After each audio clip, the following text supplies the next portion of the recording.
The morning air hung thick with humidity over the small diner just outside Fort Braxton, where the coffee was bitter and the regulars spoke in hushed tones about things they couldn't quite name. Behind the counter, a woman with calloused hands and steel-gray eyes moved with the precision of someone who had once commanded far more than breakfast orders.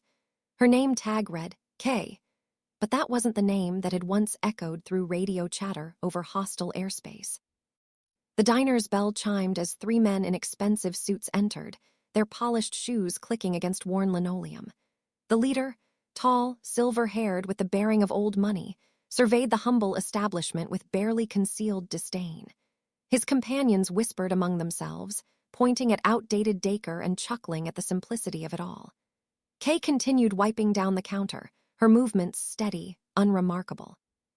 She had perfected the art of invisibility over the past 18 months, becoming just another face in a world that had forgotten her contributions. The suited men settled into a corner booth, and Kay approached with practiced efficiency, order pad in hand. "Coffee?" she asked, her voice carrying no trace of the authority that had once guided squadrons through impossible missions. The silver-haired man, later revealed to be defense contractor Julian Ashford, barely glanced up from his phone. "Just coffee." "And make it quick. We have important business to discuss." As Kay poured their drinks, fragments of their conversation drifted toward her. Budget allocations, aircraft specifications, pilot capabilities. Standard contractor talk, the kind that decided fates from boardroom tables rather than cockpits.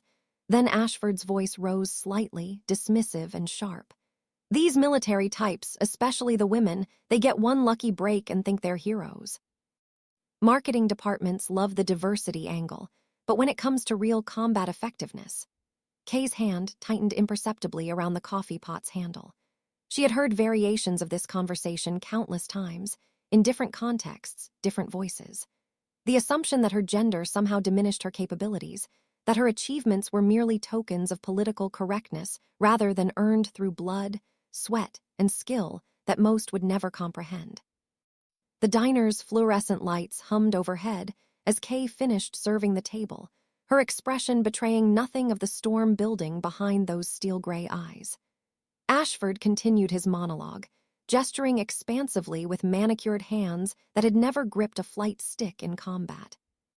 "The Pentagon keeps pushing these feel-good stories about female pilots, but when you're facing real threats, enemy aircraft, surface-to-air missiles, split-second life-or-death decisions, you need proven capability, not diversity checkboxes." His companions nodded agreement, one adding, "Exactly. Put them in a real dogfight against experienced adversaries, and you'll see the difference between publicity stunts and actual military effectiveness." Kay moved methodically through her morning routine, refilling sugar dispensers and cleaning tables, each task performed with the same meticulous attention to detail that had once characterized her pre-flight inspections. The irony wasn't lost on her. These men, debating aerial combat capabilities while she served their coffee, completely unaware they were discussing the very skills that had kept her alive through 73 combat missions. Through the diner's window, a military convoy passed slowly down the highway, heading toward the base. Ashford noticed and gestured toward the vehicles. "That's another problem, all this outdated equipment. When my company gets the new contracts, we'll revolutionize air superiority. Modern technology, advanced systems, pilots who understand that war isn't about individual heroics but strategic coordination." Kay approached their table again, coffee pot in hand for refills. As she poured, Ashford glanced up briefly, his gaze dismissive. "Miss, do you know anything about military aviation? Just curious, do people around here actually believe those stories about women in combat roles being as effective as men?" The question hung in the air like morning mist, deceptively simple yet loaded with assumptions. Kay met his gaze steadily, her voice remaining neutral. "I believe effectiveness comes from training, experience, and dedication rather than gender, sir." Ashford chuckled, sharing an amused look with his companions. "How refreshingly naive. You clearly haven't studied actual combat statistics or understood the physical and psychological demands of air-to-air combat. When facing enemy aces with decades of experience, sentiment doesn't keep you alive. Superior training, reflexes, and raw capability do." He leaned back in his chair, warming to his subject. "I've been in this business for 30 years, worked with the best pilots from every branch. Trust me, There are fundamental differences that no amount of political correctness can overcome. The diner fell into one of those peculiar silences that seemed to press against the walls, broken only by the distant hum of traffic and the soft clink of Kay's coffee cup against its saucer. She stood beside their table, pot still in hand, processing Ashford's words with the same analytical precision she had once applied to threat assessments at 30,000 feet. Something in her posture shifted, almost imperceptibly, but noticeable to anyone trained to read body language under stress. "You mentioned enemy aces with decades of experience," Kay said quietly, her voice carrying a different quality now, less service industry polish and more something else. "Are you referring to specific encounters or speaking hypothetically?" Ashford looked up, slightly surprised by the directness of the question. "Oh, very specific. There have been documented cases, classified, of course, but those of us with proper clearance know the real stories. Take the Khyber Valley incident 2 years ago, for instance. Female pilot, supposedly experienced, facing off against a veteran MiG-29 pilot over disputed airspace." Kay's grip on the coffee pot handle tightened almost imperceptibly. The Khyber Valley. She remembered the thin air at altitude, the way her F-16 had responded to her touch, the split second when her opponent's aircraft had filled her HUD. She remembered the radio chatter afterward, the debriefing, the carefully worded reports that somehow managed to minimize her role while maximizing the political implications. "What happened in that encounter?" she asked, her voice steady despite the memories flooding back. One of Ashford's companions leaned forward conspiratorially. "Pilot got lucky, managed to force a withdrawal, but only because of superior aircraft technology and backup support." Classic example of how modern systems can compensate for natural limitations. The insult hung in the air like cordite smoke. Kay nodded slowly, as if processing this information for the first time. Behind the counter, the radio crackled with morning traffic reports, but she found herself remembering different radio voices. "Razor 72, you have bandits bearing 090, 12 miles and closing. Merge plot, fights on." The memory was crystal clear. The way her aircraft had responded to her commands, the precise calculations required for the intercept, the moment when training and instinct had fused into something beyond conscious thought. "Interesting perspective," she said finally, moving to clear their empty plates. The morning sun climbed higher, casting long shadows across the diner floor as more customers filtered in. Truckers, local contractors, a few off-duty personnel from the base. Kay moved among them with practiced efficiency, but Ashford's presence continued to dominate the space like a storm front moving across otherwise peaceful skies. His voice carried clearly as he launched into another anecdote, this one about pilot selection criteria and the supposed compromises made for diversity initiatives. "The real problem," he explained to his attentive audience, "is that combat aviation requires split-second decision-making under extreme stress. When you're pulling 6GS in a vertical climb while tracking multiple threats, physical strength matters. Reaction time matters. There are simply biological realities that no amount of training can completely overcome." Kay paused at a nearby table, ostensibly wiping down surfaces while listening. She remembered pulling 7GS during the Khyber Valley engagement, her G-suit inflated, blood pooling in her lower extremities as she fought to maintain consciousness and situational awareness. The sensation of her body being pressed into the seat while her mind remained crystal clear, calculating angles and speeds and probabilities with the cold precision that had kept her alive through dozens of similar encounters. At the counter, an elderly veteran named Miguel, a regular who came in every morning for black coffee and a newspaper, caught her eye. His weathered face carried the particular gravity of someone who had seen real combat, and something in his expression suggested he was following the conversation with more than casual interest. "You okay, Kay?" he asked quietly when she approached to refill his cup. "You seem a little tense this morning." She managed a slight smile. "Just busy morning, Miguel." "Nothing I can't handle." But Miguel's eyes, sharp despite his 78 years, held hers for a moment longer. He had been a crew chief on helicopters during Vietnam, had spent decades around military aircraft and the people who flew them. There was recognition in his gaze, though of what exactly, Kay couldn't be certain. Behind them, Ashford's voice rose again. "And don't get me started on the psychological pressure. Air-to-air combat isn't just about flying. It's about being willing to kill or be killed in a split second.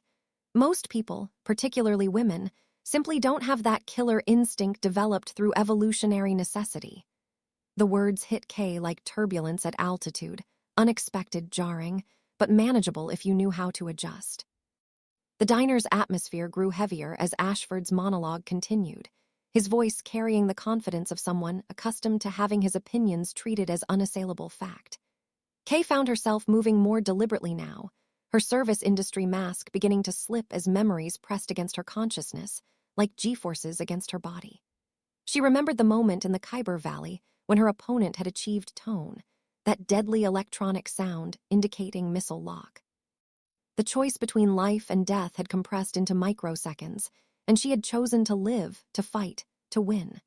Not because of superior technology, as Ashford claimed, but because her training had become instinct, her aircraft an extension of her will.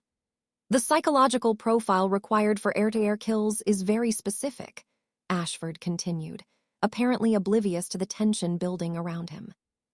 Studies show that successful fighter pilots share certain characteristics: aggressive risk-taking, compartmentalized emotional responses, ability to process life-or-death decisions without hesitation.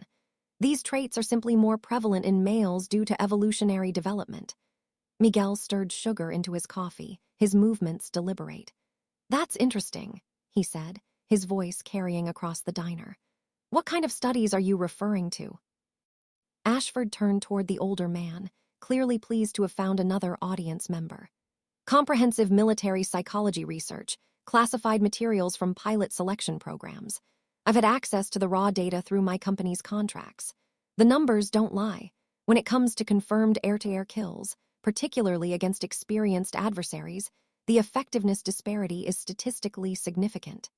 Kay felt something cold settle in her stomach. She knew those statistics intimately, had been part of several studies herself, though always identified only by call sign and aircraft type in the published materials. What Ashford didn't know, what none of these studies captured, was the human element behind the numbers. The fear that had to be controlled, the doubt that had to be overcome, the weight of responsibility that came with every trigger pull. Miguel nodded thoughtfully. "So you're saying that in actual combat situations, female pilots haven't demonstrated the same level of effectiveness?" "Exactly," Ashford replied, leaning forward with the enthusiasm of someone making his favorite point. "Take confirmed kills against enemy aircraft. The disparity is dramatic. When facing truly skilled adversaries, pilots with thousands of hours and multiple victories, the outcomes speak for themselves." The conversation had reached a tipping point, though most of the diner's patrons remained unaware of the undercurrents flowing beneath the surface of what seemed like casual morning discussion. Kay continued her work, but her movements had acquired a different quality, more focused, more purposeful, like a pilot running through pre-flight checks before a critical mission. She remembered the weight of her helmet, the familiar pressure of her oxygen mask, the way her hands had moved across the instrument panel with unconscious precision. Most of all, she remembered the radio call that had changed everything. "Razor 7-2, splash 1 MiG-29. Bandit is down." The words had been matter-of-fact, professional, but they had represented so much more than a simple tactical victory. They had been the culmination of years of training, months of preparation, and a lifetime of proving herself in a world that constantly questioned her right to be there. Miguel set down his coffee cup with deliberate care, the small sound somehow commanding attention. "You seem very confident in these statistics," he said to Ashford. "Have you personally reviewed the actual mission reports, or are you working from summaries?" Ashford waved dismissively. "I have access to comprehensive data through my security clearance. Trust me, I know what I'm talking about. The Khyber Valley incident I mentioned earlier is a perfect example. Female pilot, modern equipment, favorable tactical position, and she still barely managed a defensive victory. Against a more experienced opponent in equal aircraft, the outcome would have been very different." Kay stopped moving entirely. The coffee pot in her hand might as well have been a control stick, her feet planted on the worn linoleum as if braced against G-forces. The casual dismissal of what had been the most challenging and skillful engagement of her career, reduced to barely managed a defensive victory, struck her like flak bursts in clear sky. She had not barely managed anything that day. She had executed a textbook defensive split, used her aircraft's superior thrust-to-weight ratio to gain altitude advantage, and converted a disadvantageous position into offensive opportunity through pure skill and determination. The MiG-29 pilot she had faced was no amateur. Intelligence reports indicated at least 15 previous victories, including 2 American aircraft shot down over Syria 3 years earlier. The engagement had been anything but defensive, and the victory had been earned through tactical excellence, not luck or superior technology. The diner seemed to hold its breath as Kay finally moved from behind the counter, coffee pot still in hand, approaching Ashford's table with the deliberate gait of someone who had made a decision. Her steel-gray eyes held a different quality now, not the neutral professionalism of a service worker, but something sharper, more focused. Something that belonged in a cockpit rather than behind a lunch counter. "Excuse me," she said, her voice carrying a clarity that cut through the ambient noise of morning conversation. "I couldn't help but overhear your discussion about the Khyber Valley incident. You mentioned it was a defensive victory. Could you elaborate on the specific tactical sequence?" Ashford looked up, mildly annoyed at the interruption. "I'm not sure that's something a civilian would understand." "Military aviation involves complex technical details that—" "Try me," Kay interrupted quietly, and something in her tone made the entire diner go silent. Even the coffee machine seemed to stop percolating, as if the building itself was listening. Ashford's expression shifted, suddenly uncertain. He had spent decades in boardrooms and conference rooms, accustomed to deference from subordinates and service personnel. The quiet confidence in Kay's voice didn't fit the expected dynamic, and his instincts, honed through years of reading people and situations, were sending warning signals he couldn't quite interpret. Miguel watched the exchange with growing interest, his weathered hands wrapped around his coffee cup. Other patrons had begun to notice the tension, conversations trailing off as attention focused on the woman in the coffee-stained apron who suddenly seemed to command the room through sheer presence. The engagement began with the American aircraft at a significant disadvantage. Ashford began cautiously, clearly unsettled but committed to his narrative. Altitude disadvantage, outnumbered, caught during a routine patrol. The enemy pilot was highly experienced, multiple confirmed kills, familiar with American tactics. By all accounts, it should have been a straightforward victory for the MiG. Kay nodded slowly, as if processing this information. And then what happened? The American pilot, female, as I mentioned, managed to extend the engagement long enough for backup to arrive. Classic defensive maneuvering, nothing particularly skillful. The enemy pilot became overconfident, made a tactical error, and the American managed to get lucky with a missile shot. The words hung in the air like smoke from an engine fire. Kay set the coffee pot down on a nearby table with deliberate care, the small sound somehow resonating through the silent diner. When she looked up, her steel-gray eyes held a quality that made Ashford shift uncomfortably in his seat, not the neutral professionalism of a waitress, but the cold assessment of a predator evaluating prey. "That's an interesting interpretation," she said quietly. "Though I'm curious about your sources, because the actual engagement sequence was quite different." Miguel leaned forward, his coffee forgotten. Something in Kay's voice had triggered recognition, not just of authority, but of specific, intimate knowledge that could only come from personal experience.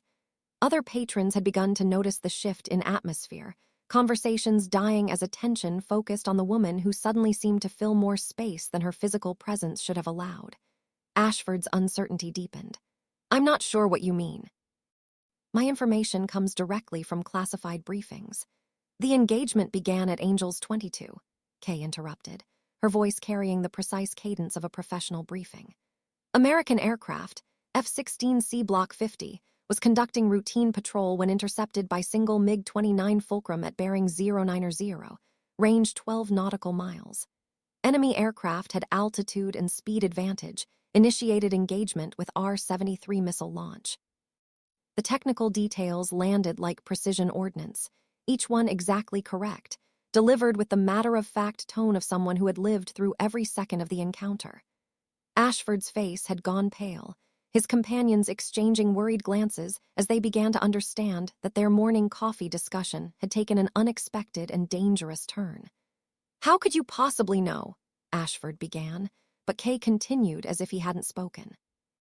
American pilot executed defensive spiral at full military power, defeated initial missile launch through kinematic maneuvering and chaff deployment, converted defensive position to offensive through vertical climb and tactical reversal, achieving firing solution at range 3 nautical miles. The diner had become absolutely silent. Every patron focused on the woman who had transformed from invisible service worker to something altogether more formidable. Miguel's eyes held a growing recognition, not just of technical knowledge, but of the particular way military aviators spoke about combat, the unconscious precision that came from years of debriefings and after-action reports. Second R-73 launch by enemy aircraft was defeated through notch maneuvering and expendables, Kay continued. American pilot achieved tone with AIM-120C at range 2.7 nautical miles, fired single missile, scored direct hit on enemy aircraft center fuselage. Time from initial intercept to splash, 4 minutes, 37 seconds. The silence in the diner stretched like the moment between missile launch and impact, pregnant with potential energy, waiting for resolution. Ashford stared at Kay with the expression of someone watching their carefully constructed worldview crumble in real time. The technical details she had recited weren't available in standard briefings or contractor summaries. They were the kind of precise, intimate knowledge that could only come from one source. "That information is classified," he whispered. "Those details aren't in any briefing I've seen. How could you possibly?" "Because I was there," Kay said quietly, her voice carrying across the silent diner with absolute clarity. "Razor 72 was my call sign. That MiG you described as an overwhelming threat. I put an AMRAAM through his cockpit at 15,000 feet over the Khyber Valley on March 15th, 2 years ago." The words hit the room like the sonic boom from a low-altitude supersonic pass. Ashford's coffee cup rattled against its saucer as his hand began to shake almost imperceptibly. His companions sat frozen, clearly calculating the implications of their morning's dismissive commentary about the very pilot sitting across from them. Miguel slowly stood up, his movement deliberate and respectful. At 78 years old, he had seen enough of war to recognize the real thing when it walked into his local diner wearing a coffee-stained apron and carrying the weight of actual combat experience. Other patrons began to understand that something significant was happening, though most couldn't yet grasp the full magnitude of the moment. "Major," Miguel said quietly, his voice carrying the respect of one veteran addressing another. The title hung in the air, transforming the space around Kay like an aircraft shedding its camouflage to reveal its true nature. She had been invisible by choice, not by nature, a combat veteran hiding in plain sight, serving coffee to men who casually dismissed her capabilities while remaining completely unaware of her identity.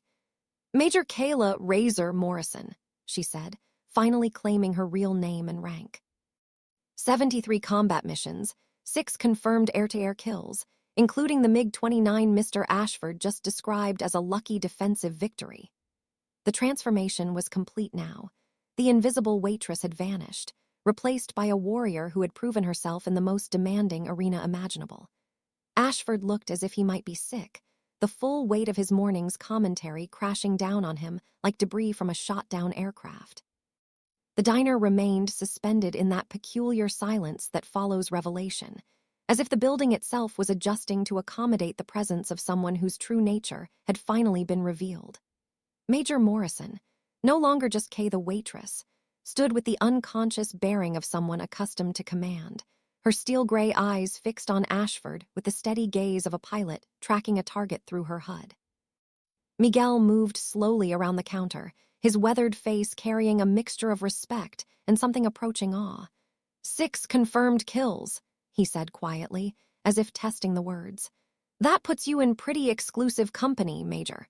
Other patrons were beginning to understand the magnitude of what they were witnessing. The quiet woman who had served their coffee for 18 months, who had listened to their complaints about traffic and weather, who had never raised her voice or drawn attention to herself. She was a combat ace, one of perhaps a dozen female pilots in history to achieve that distinction.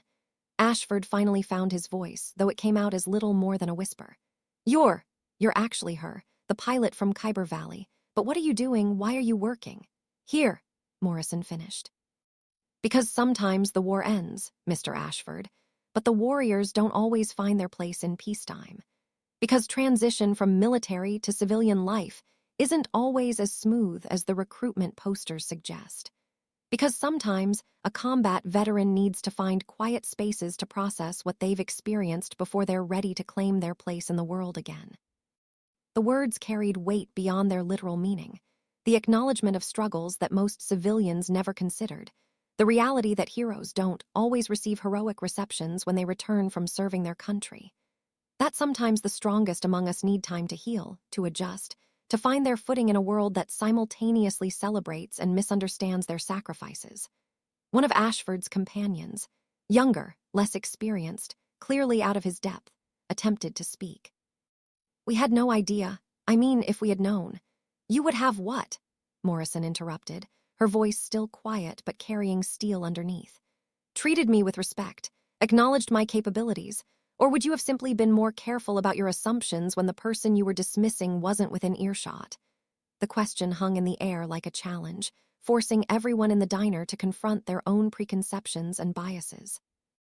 The morning light streaming through the diner's windows had shifted, casting different shadows as the full implications of Morrison's revelation continued to ripple through the small space.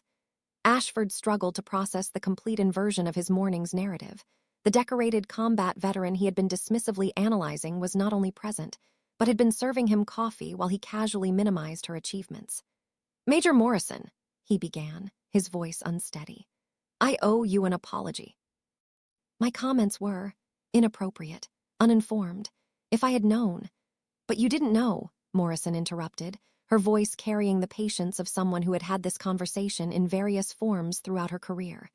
And that's precisely the point, Mr. Ashford. Your assumptions weren't based on actual knowledge or experience.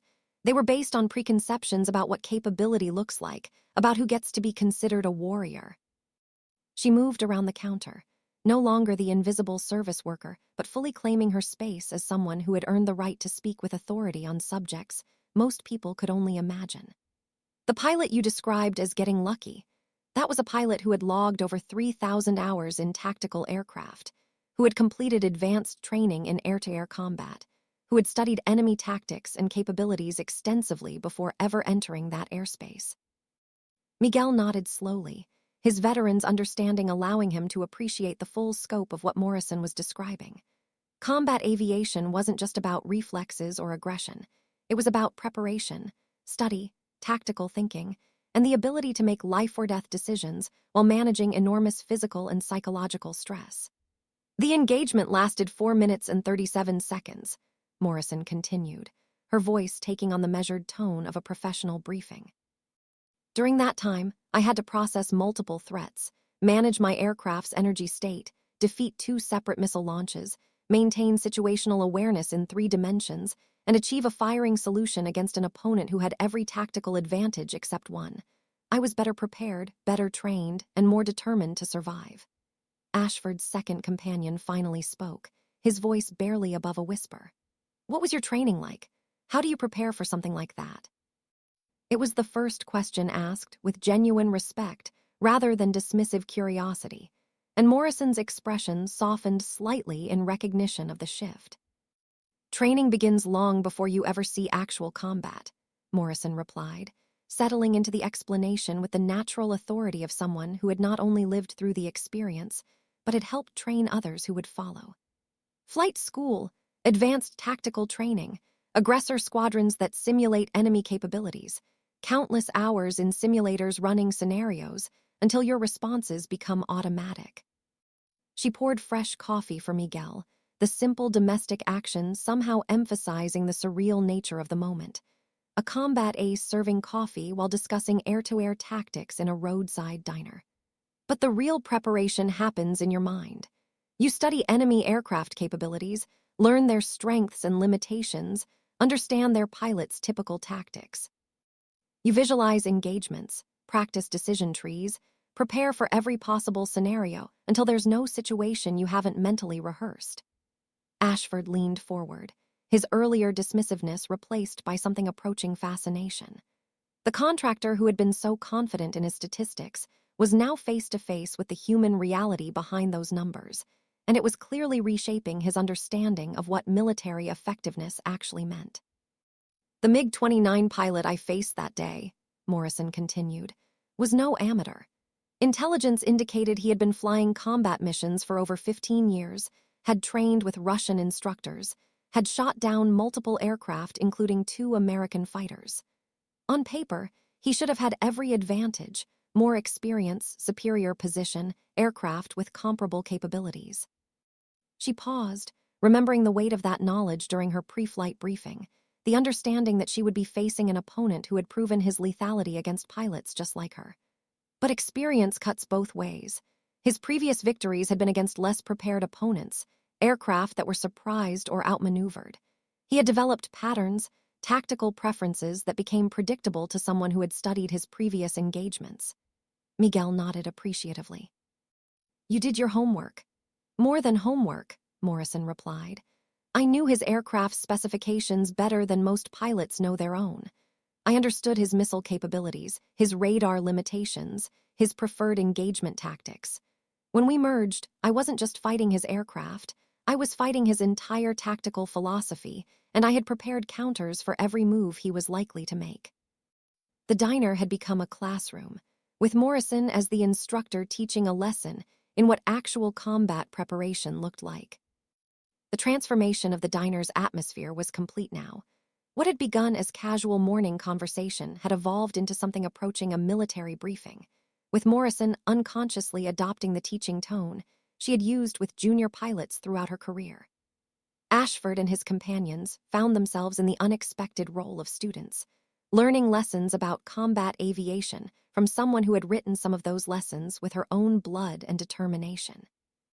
"The moment that defined the engagement," Morrison continued, settling into a more comfortable rhythm now that she was discussing her professional expertise rather than defending her qualifications, came about 90 seconds after initial merge. The MiG pilot had executed a climbing spiral, trying to use his aircraft's superior thrust-to-weight ratio to gain altitude advantage. Standard tactic, very effective against less experienced opponents. She moved with unconscious grace around the diner, refilling cups and wiping surfaces while continuing her explanation. A combat veteran multitasking in the way that only those accustomed to managing multiple critical systems simultaneously could master. But I had anticipated that move. Instead of trying to match his climb, which would have been futile given our relative energy states, I executed what we call a defensive split. Rolled inverted, pulled maximum GS in a descending turn that put me outside his immediate threat envelope while setting up for a potential reversal. Ashford's younger companion was taking notes on his phone, clearly recognizing that he was receiving education in tactical aviation that wasn't available in any contractor briefing or industry conference. "The key was patience," Morrison explained. The MiG pilot expected me to panic, to make the classic mistake of trying to run or engaging in a turning fight where his aircraft's advantages would be decisive. Instead, I used my F-16's superior sustained turn rate and better thrust-to-weight ratio at military power to gradually reverse our relative positions. Miguel's eyes held the particular appreciation of someone who understood tactical thinking, even if his own combat experience had been in different circumstances. The principle was universal. Superior preparation, patience, and tactical discipline could overcome apparent disadvantages. By the time he realized I wasn't behaving according to his expectations, Morrison continued, I had achieved position advantage and was converting airspeed to altitude in preparation for my own attack run. The second missile launch, his last R-73, was fired from a position of desperation rather than tactical advantage. The morning had settled into an almost surreal rhythm, with Morrison moving through her server duties while simultaneously providing a master class in air combat tactics to an audience that had begun the day dismissing her capabilities. The irony was not lost on anyone present. The very competence that Ashford had questioned was now being demonstrated through her ability to seamlessly integrate complex technical discussion with mundane daily tasks. The final phase of the engagement, Morrison continued, checking the coffee machine while maintaining her narrative flow, lasted approximately 30 seconds from my missile launch to impact. The MiG pilot attempted evasive maneuvers. He was skilled, I'll give him credit for that, but his aircraft was already compromised by the energy expenditure from his earlier tactical choices. She paused at the window, looking out at the highway where another military convoy was passing. The familiar olive-drab vehicles a reminder of the world she had left behind, but never truly separated from. AIM-120C AMRAAM has a sophisticated guidance system, but it's not magic. Success depends on launch parameters: range, altitude, target aspect, closure rate, defensive maneuvering capabilities. I had positioned myself to optimize all of those factors before taking the shot. Ashford had been silent for several minutes, processing not just the technical details, but the broader implications of what he was witnessing. His morning's confident assertions about female pilot capabilities had been demolished not through argument or emotion, but through the simple presentation of facts by someone who had lived those facts at 30,000 feet while traveling at Mach 1.5. The radar signature disappeared from my scope at 14:37 local time, Morrison concluded. Khyber Valley engagement, successful air-to-air intercept, 1 enemy aircraft destroyed. Mission complete. The clinical terminology couldn't quite mask the emotional weight behind the words. Morrison had killed another human being that day, a skilled pilot, a worthy adversary, someone with his own story and reasons for being in that cockpit. The victory had been tactically necessary and professionally executed, but it carried a psychological cost that most civilians couldn't comprehend. That's what actual combat effectiveness looks like, Mr. Ashford, Morrison said quietly. Not gender, not assumptions, not contractor statistics. Preparation, skill, determination, and the willingness to do what's necessary to complete the mission and come home alive. The diner fell silent again, but this was a different silence than before, respectful rather than awkward, acknowledging rather than dismissive. The weight of Morrison's words seemed to settle over the diner like morning mist, transforming the space into something approaching hallowed ground. Ashford sat motionless, his expensive suit and confident bearing diminished by the reality of actual combat experience sitting across from him in a coffee-stained apron. His companions had abandoned any pretense of casual conversation, clearly recognizing they were in the presence of something far more significant than their morning meeting had prepared them to encounter. Miguel broke the silence, his voice carrying the particular reverence that one veteran reserves for another who has seen the elephant and lived to tell about it. 6 confirmed kills, Major. That's a status in any war, any service. Morrison nodded slightly, acknowledging the recognition without pride or false modesty. 5 air-to-air, 1 ground-based surface-to-air missile site that had achieved lock on my wingman during close air support mission. Different skill sets, but both required the same fundamentals: preparation, training, and execution under pressure. She continued her work, movements economical and precise, but now her efficiency seemed less like service industry routine and more like the unconscious competence of someone accustomed to performing critical tasks while managing multiple complex systems. Every action served a purpose, nothing wasted, everything contributing to mission success, even if the mission was simply maintaining a small diner's morning operations. The psychological profile Mr. Ashford mentioned earlier, Morrison said, addressing his earlier claims about female pilots lacking necessary aggressive instincts, isn't about aggression or killer instinct.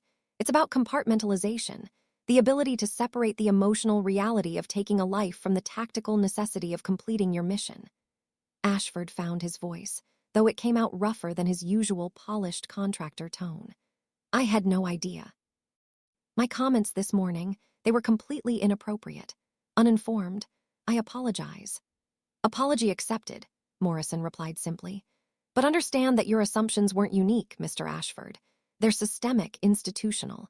Every female pilot I've known has faced variations of the same dismissive attitudes, the same questions about capability, the same requirement to prove themselves over and over in ways that male pilots rarely encounter. She refilled his coffee cup, the simple act somehow emphasizing the inversion of their morning's dynamic. The difference is that most of us don't get the opportunity to directly address those assumptions. We prove ourselves in classified operations, in remote locations, in circumstances where the only witnesses are other military personnel who understand what they've seen. As the morning progressed, word began to spread through the diner's regular community in the way that significant news travels in small towns, quietly, quickly, through networks of connection that outsiders rarely understand. Other veterans began to arrive.